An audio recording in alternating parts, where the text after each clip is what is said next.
सफाई कर्मचारी लेके हर वर्ग का मुद्दा उठाने काम किया है। और कल भी मैंने मुद्दा उठाया पार्लियामेंट में कि 1500 घर जो है वहाँ उसमें मुंबई में वाल्मीकि समाज के तोड़ दिए सरकार के लोगों ने। लेकिन सब वो तमाम तरह जो अधिकार छीने जा रहे वो नहीं दिखता है। जब अच्छा मुझे बताओ, जब सरकार डिपार्टमेंट नहीं रहेगा, सरकार नौकरी नहीं रहेगी, तो अच्छा आरक्षण के जुर्म में करोगे क्या? जब NFS होता हो तो बचाते नहीं हो, तमाम तरह की जो चीजें हमले होते हैं संविधान पे, वो तो करते नहीं हो। तो मैं फिर आपसे कह रहा हूँ, हम अपनी जिम्मेदारी अदा कर रहे हैं और मैं कह रहा हूँ हम खुले दिल से अपने भाइयों के लिए अधिकार मांगते हैं। और मैं कह रहा हूँ आरक्षण की सीमा बढ़ा के उन जातियों को जिनको अवसर नहीं मिला उनको 10% रिजर्वेशन दिया जाए, जैसे आपने आर्थिक आधार पर सवर्णों को दिया। तो इनका जज नहीं हुआ कोई। मैं कह रहा हूँ चलो छोड़ो, शेड्यूल कास्ट की उन जातियों को बना दो जिनको निकालना चाहते हैं, उनका है, शेड्यूल ट्राइब का है, OBC है। एक कॉन्स्टिट्यूशन बेंच बना सकते हो क्या? 5 जजों की, 7 जजों की, 9 जजों की बना सकते हो क्या? नहीं बना सकते, क्योंकि आपने वहां एक वर्ग की हकों का रखा है और मुझे उस जज में और हत्यारे में कोई फर्क नहीं है। तो इसकी नीयत को देखना पड़ेगा। क्या कभी सुप्रीम कोर्ट वंचित वर्ग के आरक्षण के पक्ष में था? और था तो आज तक इतना बैकलॉग हुआ, कास्ट एट्रोसिटी, आपने क्यों नहीं इसको ठीक करा? तो सच ये है, सुप्रीम कोर्ट से हमें बहुत उम्मीदें नहीं है, लेकिन सुप्रीम कोर्ट से बड़ी है पार्लियामेंट। हमने कहा था, कल भी कहा हमने विपक्ष को, सरकार को, और हमने कहा कि अगर आग से खेलने काम करोगे तो हाथ जलेंगे सरकार के याद।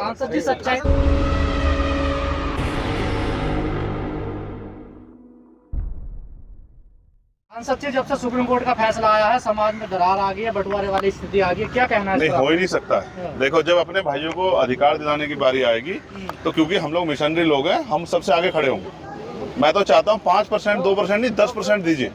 लेकिन जब आप 10%, सरकार की नीयत को देखना पड़ेगा। जब आप 10% आर्थिक आधार पर आरक्षण लागू करके 3 दिन के अंदर और अपर कास्ट के लोगों को दे सकते हो, तो फिर आप जो है शेड्यूल कास्ट के उन जातियों क्यों नहीं दे सकते? अब आरक्षण की सीमा बढ़ा देनी चाहिए जातिगत। देखो उन्होंने क्या है, ऐसा उन्होंने वुमेन रिजर्वेशन बिल में किया, उसको कानून बना दिया, लेकिन वो लागू कब होगा?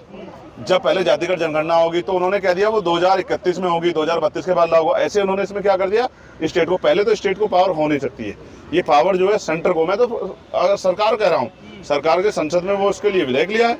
और मैं फिर कह रहा हूँ भाई, कब तक जो है 15% ही पूरा नहीं हुआ, तो आपको चाहिए कि आप जो है, मैं तो कह रहा हूँ शेड्यूल कास्ट के उन जातियों को जिनको अवसर नहीं मिला उनको 10% आरक्षण दीजिए। आरक्षण की सीमा बढ़ा 85% इसको कर दीजिए, क्या दिक्कत है? जब 10% आर्थिक आधार पर आप दे रहे हैं तो 90% इनका बढ़ा दीजिए, SC ST OBC के लोगों को दे दीजिए। लेकिन आप देना ही नहीं चाहते, आप तो उनको गुमराह करके टकराव चाहते हैं। हम टकराव होने ही देंगे। अगर हमने यहाँ पढ़े लिखे लोग हो गए, हम टकराव करवा दे, हमसे बड़ा बेवकूफ कौन होगा? इसलिए हम उनको भी समझाएंगे, उनमें भी जो पढ़े लिखे लोग हैं। क्रीमी लेयर की भी बात की जा रही है। मैं फिर कह रहा हूँ, शेड्यूल का ये जो रिजर्वेशन है, कास्ट बेस्ड रिजर्वेशन को समझना पड़ेगा। इसका आधार क्या है? वो कभी इकोनॉमिक बेस था ही नहीं। ठीक है, ये तो हमारे नेताओं ने, उन नेताओं को आज जो है, मैं कोसना नहीं चाहता, लेकिन जिन नेताओं ने हाथ खड़े होके करके जो है EWS का समर्थन किया था, आज उनको जवाब देना चाहिए कि उन्होंने सबसे पहले हत्या करवाई थी आरक्षण की। अगर वो समर्थन नहीं करते तो EWS इस देश में लागू नहीं होता। और आज क्या स्थिति है? आज वो कास्ट में रिजर्वेशन खत्म कर देना चाह रहे हैं। इसका आधार है शैक्षिक पिछड़ापन, सामाजिक पिछड़ापन, जो छुआछूत का हम लोग सामना करते हैं, जाति के आधार पर एट्रोसिटी का हम लोग सामना करते हैं। और प्रतिनिधित्व, आप आंकड़े तो जुटाओ। मैं कह रहा हूँ, चैलेंज करके कह रहा हूँ कि आप आंकड़े जुटाओ। हम लोग स्वतः छोड़ देंगे जिनको ज्यादा मिल गया। आप आंकड़े जुटा के बता दो, क्या 15% शेड्यूल कास्ट लोग पूरा हुआ है? और अगर इतनी काबिलियत पैदा होगी तो NFS कैसे हो रहा है? मैं अकेला व्यक्ति हूं जिसने जितने दिन सदन चला है, हर दिन सफाई कर्मचारी लेके हर वर्ग का मुद्दा उठाने काम किया। और कल भी मैंने मुद्दा उठाया पार्लियामेंट में कि 1500 घर जो है वहाँ उसमें मुंबई में वाल्मीकि समाज के तोड़ दिए सरकार के लोगों ने। लेकिन वो तमाम तरह जो अधिकार छीने जा रहे वो नहीं दिखता है। जब अच्छा मुझे बताओ, जब सरकार डिपार्टमेंट नहीं रहेगा, सरकार नौकरी नहीं, तो अच्छा आरक्षण के जुर्म में करोगे क्या? जब NFS होता हो तो बचाते नहीं हो, तमाम तरह की जो चीजें हमले होते हैं संविधान पे, वो तो करते नहीं हो।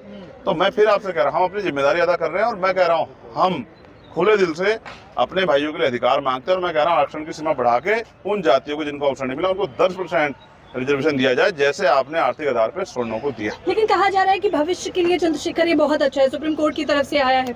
सुप्रीम कोर्ट में क्या SC, मैं कह रहा हूँ सुप्रीम कोर्ट का हम फैसला मान लेंगे। 5 शेड्यूल कास्ट के जजों की बेंच बना दिया, इन्हीं जातियों में से हो जिनको आप देना चाहते हैं। बन जाएगी क्या?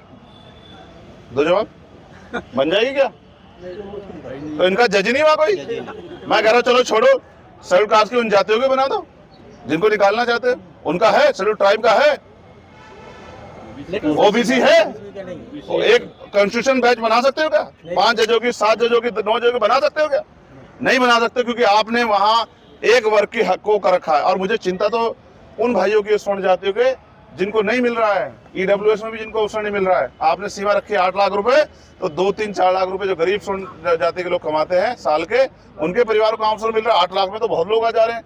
सवाल ये है कि सरकार की नीयत क्या है। मैं आपको कहता हूँ, शहीद आजम सरदार भगत सिंह ने कहा था कि अगर फांसी की सजा देने वाले जज के फैसले से उसका मोटिव, उसकी नीयत हटा दी जाए, तो उस जज में और हत्यारे में कोई फर्क नहीं है। तो इसकी नीयत को देखना पड़ेगा। क्या कभी सुप्रीम कोर्ट वंचित वर्ग के आरक्षण के पक्ष में था? और था तो आज तक इतना बैकलॉग हुआ, कास्ट एट्रोसिटी, आपने क्यों नहीं इसको ठीक करा? तो सच ये है, सुप्रीम कोर्ट से हमें बहुत उम्मीदें नहीं है, लेकिन सुप्रीम कोर्ट से बड़ी है पार्लियामेंट। हमने कहा था, कल भी कहा हमने विपक्ष को, सरकार को, और हमने कहा कि अगर आग से खेलने काम करोगे तो हाथ जलेंगे सरकार के। सांसद जी, सच्चाई तो ये कुछ ऐसी जातियां तो हैं जो रह गई हैं पीछे ना। हाँ, रह गई है, बिल्कुल रह गई। किसकी वजह से रही?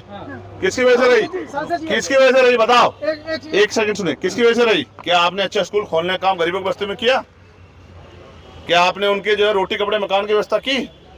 उनको अवसर कहाँ से मिलेगा? अब तो बहुत सारे, अच्छा जिन जातियों में अब तक एजुकेशन लेवल उस तरह का बढ़ा नहीं, उनको मिलेगा अभी तो बेचारों को। तो एनएफएस ही तो करना है आपको, अपने लोगों को तो भरना है। हम समझते हैं सरकार की मंशा को। अगर एनएफएस हो रहा है, इलाहाबाद यूनिवर्सिटी में रिकॉर्ड उठा के देखो, एनएफएस हो रहा है एसपीजीआई, उसमें क्या नाम, एसजीपीआई में, एसजीपीजी में लखनऊ में, तो क्या इन जाति ये कहाँ गया? अगर इतनी काबिलियत, इतना क्रिमिनल पैदा हो गया तो कहाँ नहीं हो पा रहा है?